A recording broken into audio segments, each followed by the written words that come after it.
আনার পরে সে কিন্তু ওই কদম বৃক্ষের ডালে বসেছিল। আর বসার পরে তিনি নিজে অমরত্ব লাভ করার জন্য, মানে তিনি নিজে অমর হওয়ার জন্য ওই সুধা ভাণ্ড থেকে তার ঠোঁট দিয়ে তিনি সুধা পান করতে গিয়েছিলেন বা পান করেছিলেন।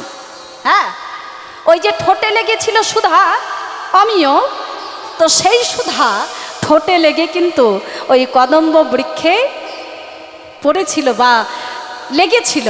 সেই সুধা ভাণ্ডের পরশে বা সুধার পরশে, সেই অমিয় পরশে আজও সেই কদম্ব বৃক্ষটি অমরত্ব লাভ করেছে। কালিয়ার বিষ যেন তার কিছু করতে পারছে না, কেউ যেন তার কোনো ক্ষতি করতে পারছে না। সে এখনও সে অমর হয়ে রয়েছেন সেই সুধা ভাণ্ডের পরশে। তাই সবাই মারা গেলেও, মানে বড় বড় বৃক্ষ, লতা পাতা তৃণ গুল্ম সবাই মারা গেলেও সেই কদম্ব বৃক্ষটি কিন্তু মরল না। হরিবল। তাহলে এই যে কালীয় আমরা আস্বাদন করব, যেহেতু আজকে আস্বাদনীয় বিষয় হলো কালীয় দমন, কালীয় নাগকে দমন করছেন ভগবান, তো আমরা আস্বাদন করব এই যে কালীয় নাগ, যার এত বিষের তেজ, এত তীব্রতা, যার এত অহংকার, যার বিষের জ্বালায় সকলে জরাজন্য, এই কালীয় নাগ কে, তিনি কে ছিলেন পূর্বজন্মে, এটা আমাদের আগে জানতে হবে। কারণ এটা না জানলে আমরা কিন্তু লীলার মাধুর্যটা বুঝতে পারবো না। হরিবল। তাহলে এই কালীয় নাগ পূর্বজন্মে কে ছিলেন, আর তিনি কেনই বা তিনি এই সর্পকুলে, বিষাক্ত সর্পকুলে তিনি জন্মগ্রহণ করলেন? এই কালীয় নাগ পূর্বজন্মে ছিলেন চন্দ্রধ্বজ রাজা। এই চন্দ্রধ্বজ রাজার পেটে হয়েছিল শুল। শুল যন্ত্রণা নিয়ে রাজা ছটপট ছটপট করছে। দেশ দেশান্তর থেকে বদ্যি কবিরাজ ছুটে ছুটে আসছে, কিন্তু রাজার শুল যন্ত্রণা ভালো করতে পারছে না, সহ্য করতে পারছে না আর যন্ত্রণা। বিভিন্ন রাজ্য থেকে ছুটে আসছে বড় বড় বদ্যি কবিরাজ, কিন্তু চিকিৎসা করে সবাই নৈরাশ হয়ে ফিরে যাচ্ছে। রাজার কষ্ট, যন্ত্রণা, দুঃখ কেউ দূরীভূত করতে পারছে না। রাজা যন্ত্রণায়, কষ্টে, দুঃখে দুটি নয়ন জালে ভেসে যাচ্ছে, আর মনে মনে চিন্তা করছে, কেউ কি নেই, কেউ কি নেই আমার এই যন্ত্রণা ভালো করতে পারে, কেউ কি নেই আমার এই শুল যন্ত্রণা ভালো করতে পারে। চন্দ্রধ্বজ রাজা যন্ত্রণায়, কষ্টে ছটপট ছটপট করতে করতে নিজ গুরুদেবকে ডেকে পাঠালেন। আর যেই গুরুদেব এসেছে, গুরুদেবের রাতুল রাঙা চরণে আছাড় খেয়ে পড়েছে। গুরুদেব, আপনি কৃপা করুন, আমার এই যন্ত্রণা, এই শুল যন্ত্রণা, এই কষ্ট আমি আর সহ্য করতে পারছি না। এত কষ্ট, এত যন্ত্রণা আমি আর সহ্য করতে পারছি না। গুরুদেব, আপনি কৃপা করে কোনো উপায় বলে দিন, উপায় করে দিন, যে উপায়ে আমার এই কষ্ট যন্ত্রণা দূরীভূত হবে। গুরুদেব বললেন, মহারাজ, একটা উপায় আছে। বলে, কি উপায়? বলে, মহারাজ, আপনার এই রাজ্যে একটি সরোবর আছে, মান সরোবর, আর সেই সরোবরে একটি রাজহংস সেখানে খেলা খেলছে। আপনি যদি সেই রাজহংসের পাকস্থলী যদি ভক্ষণ করতে পারেন, সেই হংসটিকে মেরে, তাহলে আপনি যে কষ্টে, যে দুঃখে, যে যন্ত্রণায় ছটফট করছেন, এই যন্ত্রণা আপনার দূরীভূত হবে। চন্দ্রধ্বজ রাজার আনন্দ ধরছে না, মনে মনে চিন্তা করলেন, আহা, তাহলে আমায় আর বেশি কিছু করতে হবে না, ওই মান সরোবরে গিয়ে রাজহংসটিকে মারতে পারলেই আমার এই কষ্ট যন্ত্রণা দূরীভূত হবে। চন্দ্রধ্বজ রাজা ছুটতে ছুটতে চললেন সেই মান সরোবরে। আর মান সরোবরে অবতীর্ণ হয়ে তিনি দর্শন করলেন, সত্যি একজন হংস, একটি হংস সেই সরোবরের মধ্যে খেলা খেলছেন। রাজা মনে মনে চিন্তা করলেন, এই তো গুরুদেবের কথা একেবারে মিলে যাচ্ছে, মিলে গেল। এই তো হংস খেলা খেলছে, ওই হংসটিকে মারব, তার পাকস্থলী আমি ভক্ষণ করব, তাহলে আমি সব কষ্ট থেকে দূরীভূত হব। এ রাজা কি করেছে? হংসটিকে মারার জন্য উদ্যত হচ্ছেন, প্রস্তুত হচ্ছেন, মারতে হবে তো। তার পাকস্থলী ভক্ষণ করতে গেলে তো মারতে হবে, তাকে মারার জন্য প্রস্তুত হচ্ছে। যেই মারতে যাবে হংসটি কথা বলে উঠলেন, মহারাজ আচ্ছা আপনি কি আমায় আমায় মারতে এসেছেন? বলে হ্যাঁ গো হংস, আমি তোমায় মারতে এসেছি, তোমায় মারবো আমি। বলে কেন মহারাজ? আমি তো আপনার কোনো ক্ষতি করিনি, কোনো অমঙ্গল করিনি, আমি তো এই সরোবরের মধ্যে খেলা খেলি, আমি আপনার কোনো আপনার কেন, আমি কারোর কোনো ক্ষতি করলাম না, তাহলে আপনি আমায় মারবেন কেন? বলে ওগো ওগো হংস, আমি তোমায় কেন মারবো জানো? কারণ আমার যে পেটে শূল হয়েছে, আমার গুরুদেব বলেছে তোমার পাকস্থলী ভক্ষণ করলে নাকি আমার এই শূল যন্ত্রণা থেকে আমি মুক্ত হব, আমি তাই তো তোমায় মারতে এসেছি। এবারে হংসটি কি বলল দেখুন মাইরা। চন্দ্রধ্বজ রাজাকে বললেন, মহারাজ আচ্ছা আমি যদি আপনাকে অন্য একটা কারণ বলতে পারি যে কারণে আপনার এই যন্ত্রণা ভালো হবে, তাহলে আপনি আমায় মারবেন না তো? বলে বলছো কি গো, তুমি যদি অন্য কারণ বলতে পারো, সেখানে যদি আমাকে কারোর ক্ষতি না করতে হয়, কাউকে মারতে না হয়, তাহলে আমি সেই কারণটাই আমি করব, আমি সেই কাজটাই করব, আমি তোমায় কেন মারবো? তবে আমি তোমায় ছাড়বও না। হ্যাঁ, তুমি যে কারণটা বলবে সেই কারণে যদি আমার এই যন্ত্রণা ভালো হয়, এই যন্ত্রণা দূরীভূত হয়, তাহলে আমি তোমায় ছেড়ে দেব। আর যদি ভালো না হয়, আমি তোমায় এখনো বন্দি করে রাখবো, আমি পরক্ষণে তোমায় মেরে তোমার পাকস্থলী ভক্ষণ করে আমার এই যন্ত্রণা থেকে আমি দূরীভূত হব। বলে আচ্ছা ঠিক আছে। বলে হংস তাহলে বলো কি কারণে আমার এই যন্ত্রণা ভালো হবে, কি কাজ করলে আমার এই যন্ত্রণা ভালো হবে? বলে মহারাজ আপনার এই মান সরোবরের ঈশান কোণে একজন মুনি একটি গাছের মধ্যে পা ঝুলিয়ে ধ্যান করছে। আপনি যদি সেই মুনির পদধৌত জল যদি আপনি ভক্ষণ করতে পারেন, তাহলে আপনার যে কষ্ট যন্ত্রণা, যে শূল যন্ত্রণা, সব কিছু দূরীভূত হবে।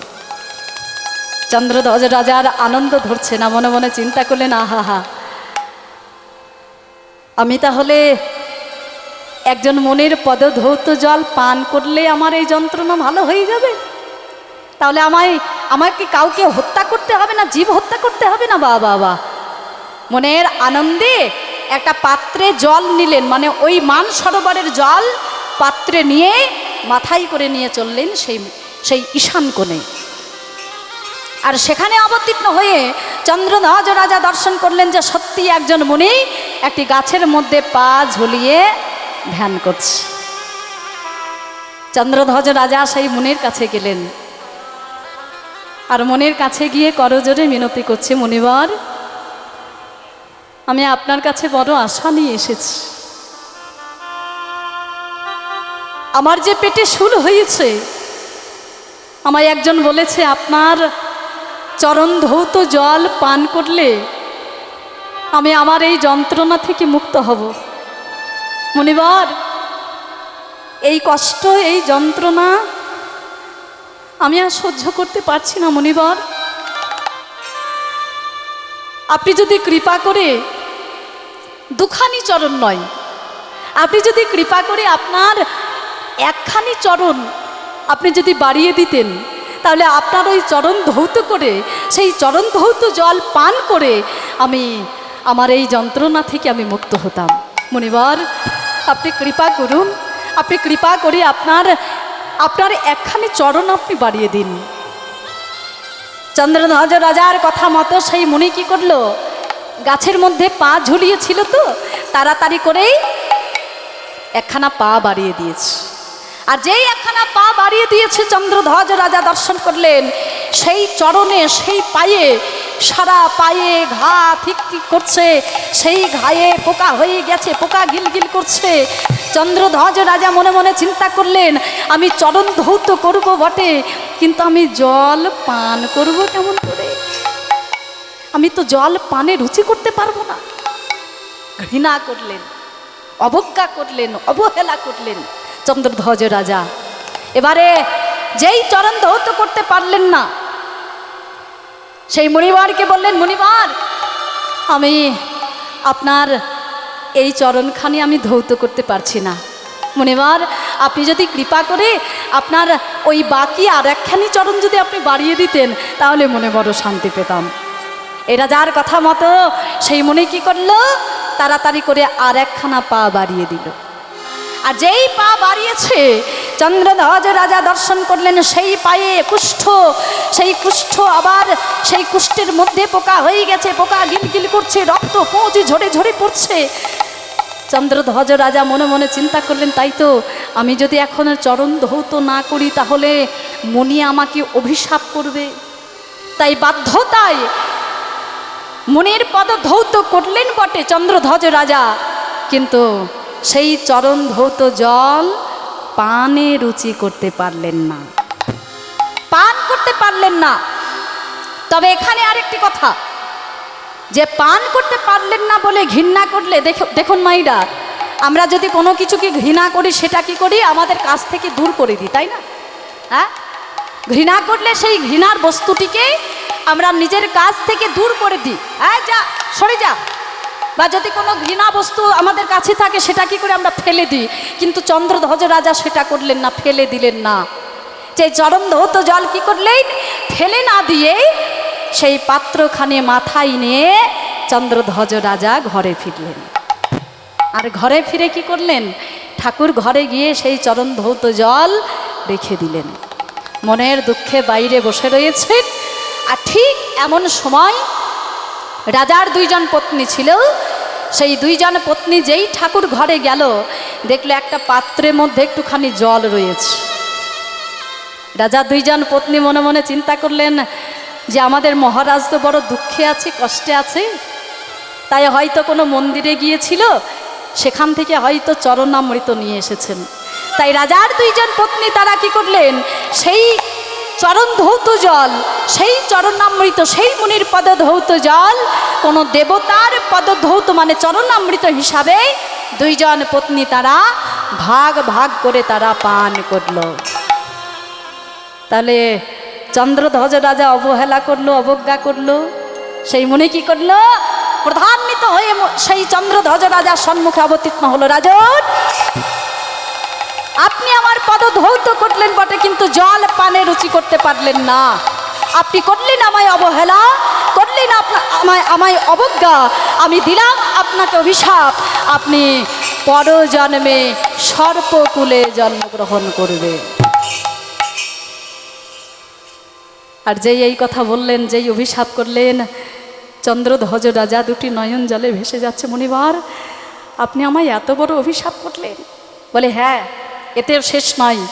তুমি যে সর্পকুলে যাবে, সেখানে গিয়ে তোমার এত অহংকার হবে, তোমার এত বিষের তেজ হবে, এত বিষের তীব্রতা হবে, তোমার বিষের জ্বালাই সকলে জরাজন্ম হবে। আর যেই এত বড় অভিশাপ করলেন, চন্দ্রধ্বজ রাজা সেই মুনির চরণ তলে আছাড় খেয়ে পড়েছে। মুনিবার, আপনি এত বড় অভিশাপ আমায় করবেন না, আপনি কৃপা করে অভিশাপ আপনি ফিরিয়ে নিন। বলে, না না না, মুনিবাক্য কখনো অনর্থা হয় না, অযথা হয় না, আমি যা বলেছি তাই ঘটবে। মুনিবার, তাহলে আমি কি সেই সর্পকুল থেকে, সেই অহংকার থেকে কি কোনোদিনও উদ্ধার পাবো না? বলে, উদ্ধার পাবে কবে? আগত দাপর যুগে। আগত দাপর যুগে ভগবান শ্রীকৃষ্ণ তোমার মস্তকে নৃত্য করবে গো। কেন জানো? কারণ তুমি আমার চরণ ধৌত জল ফেলে না দিয়ে তুমি মস্তকে করে নিয়ে বাড়িতে ফিরেছো, ঘরে ফিরেছো, যার জন্য ভগবান শ্রীকৃষ্ণ তোমার মস্তকে নৃত্য করবে। আর নৃত্য করতে করতে করতে তোমার প্রাণ যাই যাই অবস্থা হবে, কিন্তু তোমার প্রাণ যাবে না। তোমার প্রাণ ফেরাবে কারা? তোমার পত্নীগণ। কেন? কারণ তারা আমার চরণ ধৌত জল ফেলে না দিয়ে তারা চরণামৃত হিসাবে তারা গ্রহণ করেছে। তাই তোমার পত্নীগণের করুণ ক্রন্দনে ভগবান শ্রীকৃষ্ণ তোমার ফনা হতে নামবে, তোমার অহংকার দূরীভূত করবে, তুমি সর্পকুল থেকে অহংকার থেকে তুমি মুক্ত হবে। নিতাই গৌর হরি বল, হরি বল। তাহলে যার যেমন কর্ম তার তেমন ফল, তাই না? যে যেমন কর্ম করবে সে তেমন ফল লাভ করবে। আমরা যদি কোনো সুকর্ম করি, ভালো কর্ম করি, তাহলে ভালো ফল পাবো, ভালো ফল লাভ করব। আর যদি দিবারাত্রি যদি অকর্ম কুকর্ম করি, অকাজ কুকাজ করি, অধর্ম করি, লোকের ক্ষতি করি, মানুষের ক্ষতি করি, ক্ষতি চাই, তাহলে কি হবে? আমাদের কি ভালো হবে? মায়েরা, আমাদের ভালো হবে? হবে না। দেখো, এই যে আমাদের এই 2 বছর 3 বছর আগে এই যে করোনা রোগ হয়েছিল, করোনা, তো আমরা ভগবানকে দোষারোপ করছি যে প্রভু তোমাকে এত ভালোবাসে মানুষজন, তোমার এত পূজা করে, তবে তুমি মানুষজনকে এত কেন দুঃখ দিচ্ছ, এত কেন কষ্ট দিচ্ছ? তুমি তো চাইলেই সব কিছু করতে পারো, তুমি তো চাইলেই সব কিছু সুস্থ করে দিতে পারো, সবাইকে সুস্থ করতে পারো, তবে তুমি কেন এত কষ্ট দিচ্ছ? আমরা ভগবানের উপরে দোষারোপ করছিলাম, তাই না? তাই তো বলে আমরা ভুলে যাচ্ছিলাম হয়তো ভগবানের সেবা অনেকেই করে, কিন্তু যারা করে, যারা ভগবানের সেবা করে তারা সুফল পায়, কিন্তু যারা এমন সাধের মানব জন্ম পেয়ে যারা আমার ভগবানকে ভালোবাসে না, যারা গুরুচরণ আশ্রয় করে না, যারা গুরুর আদেশ পালন করে না, যারা সেই ঘরে যায় না, তাদের কি হবে? ভালো হবে? হ্যাঁ, মঙ্গল হবে? যেমন কর্ম করবে তেমন ফল পাবে, তাই না? দেখো, একটা ছোট্ট দৃষ্টান্ত দিয়ে বলি। এক নাপিত, তার কাজ কি? নাপিতের কাজ কি গো? গয়না বানাই না? ডিজাইন, ভালো ডিজাইনের গয়না তৈরি করে না? কি করে? চুল কাটে। বা নাপিতের কাজ হলো চুল কাটা, হ্যাঁ, চুলদাড়ি কাটা। তো নাপিত এখন ভগবানকে মানে না, তো তার কাছে একদিন চুল কাটতে গেছে একজন বৈষ্ণব, মানে সে ভগবানকে মানে, ভগবানের সেবা করে, ভগবানকে ভালোবাসে, তার আছে কণ্ঠে আছে তুলসীর মালা, সে গেছে এখন চুল দাড়ি কাটতে। তো সে যে চুল দাড়ি কাটতে গেছে, এখন চুল দাড়ি কাটছে, এখন তাকে বলছে, আচ্ছা এই যে তুমি যে কণ্ঠে তুলসীর মালা পড়েছ, তুমি ভগবানকে ভালোবাসো, ভগবানের সেবা দাও, তা এই যে জগতে আমাদের এত দুঃখ কষ্ট, মানুষজন এত দুঃখ কষ্ট পাচ্ছে, এত যন্ত্রণা পাচ্ছে, কেন পাচ্ছে গো? তোমাদের ভগবান যদি এত দয়াময়, এত করুণাময়, এত কৃপাময়, তাহলে এত কেন মানুষের কষ্ট, এত কেন আমাদের দুঃখ কষ্ট? এবারে দেখুন, যারা এই ভজন পথে আছে, যারা, আমাদের একটা নিয়ম যে কখনো তর্ক করা যাবে না। হ্যাঁ, যে জন তর্ক করবে বা তর্কে যাবে সে কখনো বৈষ্ণব নয়, তাই না? হ্যাঁ, তো যে জন চুল কাটতে গেছে কৃষ্ণ ভক্ত, সে মনে মনে চিন্তা করলেন, তাই তো এখন যদি আমি তর্ক করতে যাই তাহলে আমার গুরুর আদেশটা অমান্য করা হবে, যে আমার গুরু আদেশ করেছেন যে কখনো তর্ক করবে না, তর্কে যাবে না। তো এখন যদি আমি সঙ্গে সঙ্গে ওনাকে যদি উত্তরটা দিই তাহলে আমার তর্ক করা হয়ে যাবে, তাহলে আমি তর্ক করব না, তবে আমি এমনভাবে তাকে উত্তরটা দেব যাতে তর্কও না করা হয়, আবার উত্তরটাও দেওয়া হয়। তো সেই কৃষ্ণ ভক্ত বলেন, আচ্ছা এই যায় নাপিত ভাইয়া, তোমার কাজ কি বলো তো? তোমার কাজ হলো চুল দাড়ি কাটা। হ্যাঁ, তো তোমার কাজ হলো চুল দাড়ি কাটা, আমি তোমার ঘরে এসেছি চুল দাড়ি কাটতে, যার জন্য তুমি আমার চুল দাড়ি কাটছো। আচ্ছা, ঠিক সেই সময়ে যে নাপিতালার ঘর, যে নাপিতের ঘর, তার ঘরের সামনে কতগুলো পাগল খেপা মানুষ, চুল দাড়ি, বড় বড় চুল, বড় বড় দাড়ি নিয়ে ঘুরে ঘুরে বেড়াচ্ছে, রাস্তায় ঘুরে ঘুরে বেড়াচ্ছে। তা কৃষ্ণ ভক্ত বলছে, আচ্ছা এই যে নাপিত ভাইয়া, তুমি তো নাপিত, এই যে তোমার কাজ হলো চুল দাড়ি কাটা, তা এই যে এতগুলো মানুষ, ওই দেখে, এই যে দেখেছ, ওই দেখো এতগুলো মানুষ, ওই দেখো বড় বড় চুল, বড় বড় দাড়ি নিয়ে ঘুরে ঘুরে বেড়াচ্ছে, তা তোমার কাজ তো হলো চুল দাড়ি কাটা, তা তুমি ওই মানুষগুলোর চুল দাড়িগুলো একটু কেটে দিতে পারো না? এই যে তুমি কাটতে পারো না? বলে গো যদি আমার কাজ হলো চুলদাড়ি কাটা কাজ, কিন্তু তারা যদি আমার ঘরে না আসে, আমাকে যদি না বলে যে ও ভাই আমাদের চুলদাড়িগুলো কেটে দাও, তারা যদি না বলে, আমার ঘরে যদি না আসে, আমার কি কি দায় পড়েছে বলো তো তাদের চুলদাড়িগুলো কাটা? হরি বল। এখন বুঝতে পারলেন কৃষ্ণ ভক্ত কিভাবে বোঝালো? মায়েরা বুঝতে পেরেছেন? এখন আমি বলছি যে ভগবানের দয়া নাই, মায়া নাই, আমাদের প্রতি কৃপা করে না, করুণা করে না, আমাদেরকে ভালোবাসে না। এখন আমি যদি সেই দয়া মায়া পাওয়ার মতো কর্মটা যদি না করি, আমি যদি সেই ঘরে না যাই, তার চরণে শরণাপন্ন না হই, তার পূজা না করি, তার সেবা না করি, তাহলে আমি তার কৃপা পাবো কেমন করে, তার দয়া পাবো কেমন করে, মায়া পাবো কেমন করে, তিনি কেমন করে আমাদের কৃপা করবেন? তাই না? নিতাই গৌর হরি বল, হরি বল। তাহলে আমাদের যদি তার কৃপা পেতে হয়, তার করুণা পেতে হয়, তার দয়া পেতে হয়, গুরুচরণ আশ্রয় করে আমাদের ভজন সাধন করতে হবে, ভজন পথে এগোতে হবে, তবেই তো আমরা তার দয়া মায়া পাবো, তিনি আমাদের কৃপা করবেন। হরিবল। তাহলে আমরা যেমন কর্ম করব ঠিক তেমন ফল পাবো। হরিবল। এখন চন্দ্রধ্বজ রাজা তিনি সেই মুনির অভিশাপে তিনি অবতীর্ণ হলেন এই দাপর যুগে কৃষ্ণ অবতারে কালীয় নামক একজন বিষধর সর্পরূপে। তার এত বিষের তেজ, এত তীব্রতা, বিষের জ্বালায় সকলে জরাজন্য। আর সেই সখাগণ জল খুঁজতে খুঁজতে আজকে হাজির হলো সেই কালীদহের তীরে। সেই বিষ জল তারা তো জানে না সেটা বিষ জল, তারা তো জানে না সেই জল পান করলে তাদের প্রাণ যাবে। তারা অবতীর্ণ হলেন সেই কালীদহের তীরে। আর যেই অবতীর্ণ হলেন, সখাগণ দর্শন করছেন কালীদহের সুন্দর জলে। শ্রীরাম, আরে দেখেছিস কত সুন্দর জল? তৃষিত বালক গণ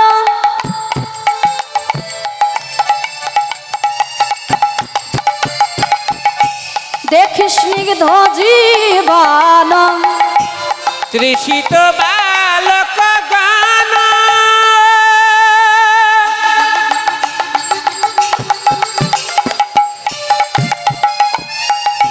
দেখি স্নিগ্ধ জীবন। ওই তৃষিত বালক গণ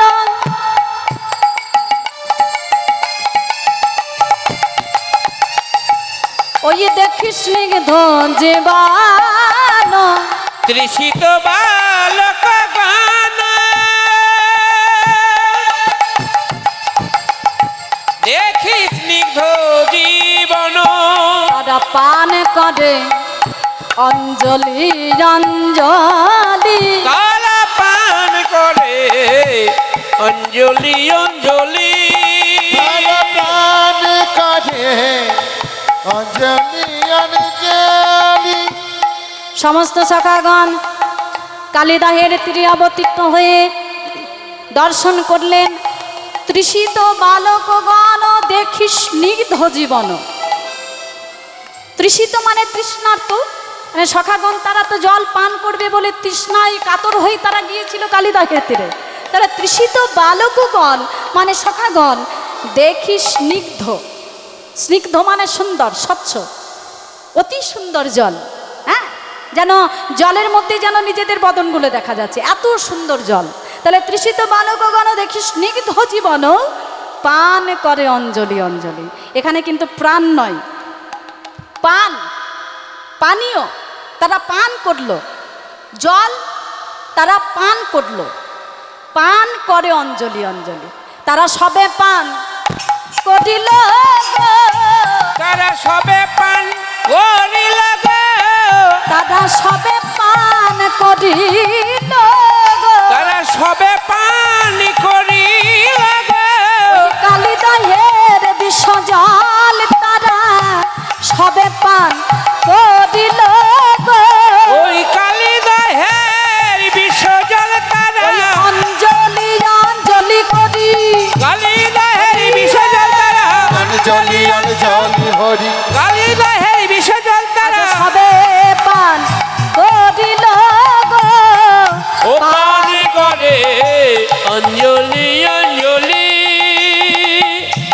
পান করে অঞ্জলি অঞ্জলি। তাহলে ব্রজবালকগণ কালিদাহের বিষ জল তারা পান করলো, আর পান করে তাদের দশা কি হলো? বিষে ছটপট করে কালিয়া দাহের তীরে, কালিয়া দহের তীরে ঢলিয়া পড়িল সকলে। ওই না ঢলিয়া পড়িল সকলে। বিষজল পান করে ব্রজবালকগণ সবাই ঢলে পড়ল। অমাইরা, আমরা যদি কেউ বিষ পান করি আমাদের দশা কি হবে? বিষে ছটপট করবো বিষের জ্বালাই, হ্যাঁ তাই না? তো ব্রজবালকগণ তারা তো কালিদাহের বিষজল পান করলো, এখন তাদের দশা কি হবে? তারা ছটপট করছে। তবে আমরা যদি কোনো কষ্ট পাই, দুঃখ পাই, মানে যখন সেই সময় আসে আমরা মৃত্যু শয্যায় পড়ে আমরা কাকে স্মরণ করি বলো তো? ভগবানকে? কাকে স্মরণ করি? গোবিন্দকে? তবে সেই অভ্যাসটা যদি থাকে তবেই তাকে স্মরণ করব। কিন্তু আমার যদি সেই অভ্যাসটাই না থাকে, হরি বল,